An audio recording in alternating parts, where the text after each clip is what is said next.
ሰላም ጤና ይስጥልን ክቡራት ተመልካቾቻችን ከአፍሪ ሚዲያ የሰዓቱን ዜና ይዘን ቀርበናል። አብራችሁን ቆዩ። ለቻናላችን አዲስ ሆናችሁ ተመልካቾቻችን ቻናላችንን ላይክ፣ ሼር፣ ሰብስክራይብ አድርጋችሁ ተጨማሪ መረጃዎችን እንዲደርሷችሁ ማድረግ ትችላላችሁ።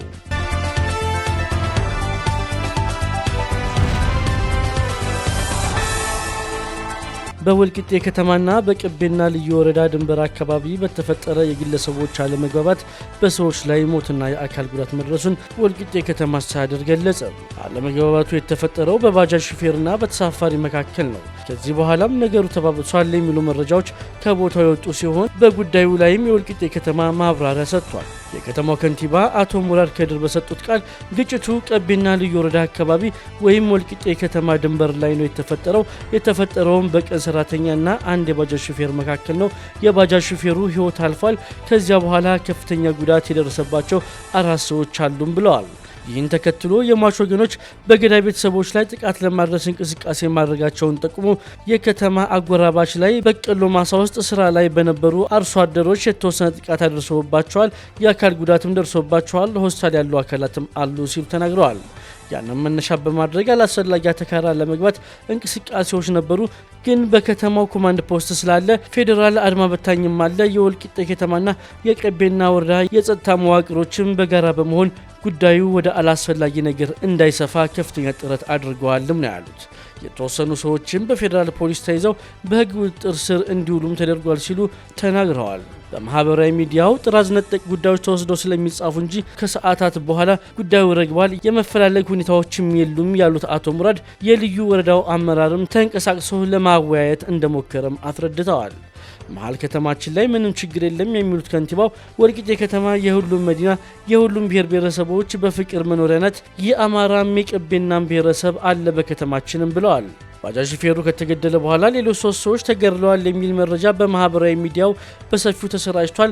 እውነት ነው ወይ? ጉዳዩን ተመልክታችሁ ነበር? የሚል ተጨማሪ ጥያቄ ለከንቲባው የቀረበ ሲሆን ከንቲባ ሙራድ በምላሻቸውም ከዚያ በኋላ ከፍተኛ አደጋ የደረሰባቸው 4 ሰዎች አሉ። ወልቂጤ ሪፈራል ሆስፒታል ነው ያሉት።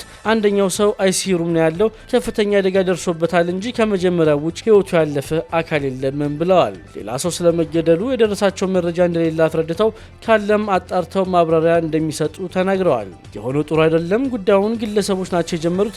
ወንጀለኛውን ፈልጎ ለህግ እንዲቀርብ መደረግ ነው የነበረበት። ገዳዩን በህግ ተጠያቂ የማድረግ በንጹሃን ዜጎች ላይ ጥቃት ያደረሱ ሰዎችም ለህግ እንዲቀርቡ ማድረግ ይቻላል። ያንን ለማድረግ ጥረት እያደረግን ነው ብለዋል።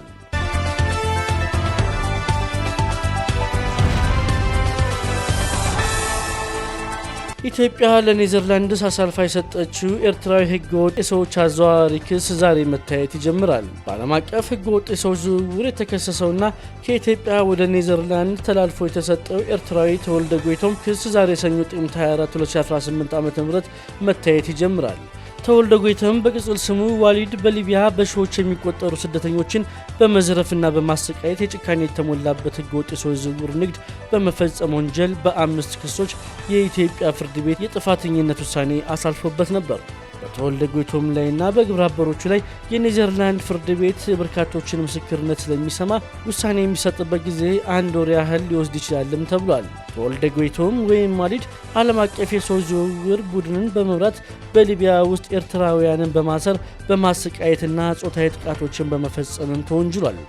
ተወልደ የሚመራው የወንጀል ቡድን በሊቢያ ባኒ ዋሊድ በሚባል አካባቢ የስደተኞች ማቆያ የነበረ ሲሆን ከግብረ አበሮቹ ጋር በመሆን ከሱዳንና ከሌሎች ሀገራት የመጡ ስደተኞችን በማሰቃየት ከቤተሰቦቻቸው ከፍተኛ መጠን ያለው ገንዘብ ሲቀበል እንደነበረም ተነግሯል። ወደ አውሮፓ ለመድረስ የሚሞክሩት ስደተኞች በሊቢያ ካምፖች ውስጥ በነበሩበት ወቅት ድብደባ፣ እርሃብና መደፈሮችን ጨምሮ አሰቃቂ ጥቃት ለዓመታት ተፈጽሞባቸዋል። በዚህም ምክንያት በርካታ ስደተኞች መሞታቸው ይነገራል።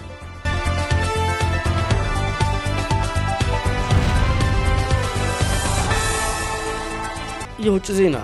በሰሜን አፍጋኒስታን በደረሰ የመሬት መንቀጥቀጥ አደጋ ቢያንስ የ8 ሰዎች ህይወት ማለፉን የአካባቢው ባለስልጣናት የገለጹ ሲሆን የነፍስ አድን ጥረቱ በመቀጠሉ የሟቾች ቁጥር ሊጨምር እንደሚችል ተናግረዋል። 180 ሰዎች ቆስለዋል ሲሉ በአቅራቢያው ያለ ግዛት የጤና ዲፓርትመንት ቃል አቀባይ ሳሚን ጆይናን ተናግረዋል። የመሬት መንቀጥቀጡ ወደ 500 ሺህ የሚጠጉ ሰዎች መኖሪያ በሆነችው ማዘር ኢሻሪፍ ላይ ዛሬ ሰኞ ረፋድ በአካባቢው ሰዓት አቆጣጠር 4 ሰዓት ላይ ደርሷል። በዩናይትድ ስቴትስ የጂኦሎጂካል ሰርቬይ መሰረት 6.3 የተለካ ሲሆን 28 ኪሎ ሜትር ጥልቀትና በብርቱካን ቀለም ማስጠንቀቂያ ደረጃ የሚገኝ ከፍተኛ ጉዳት ሊደርስ ይችላል የሚል ነው።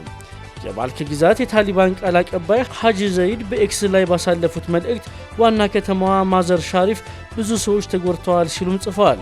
አብዛኞቹ ጉዳቶች የተከሰቱት ከረዥም ህንፃዎች ላይ በወደቁ ሰዎች ላይ ነው ሲሉም ጽፈዋል። የመሬት መንቀጥቀጡ በተከሰተ ጊዜ በርካታ የከተማዋ ነዋሪዎች ቤታችን ሊፈርስ ይችላል በሚል ስጋት ወደ ጎዳና መውጣታቸውን አጃንስ ፍራንስ ፕሬስ ዘግቧል።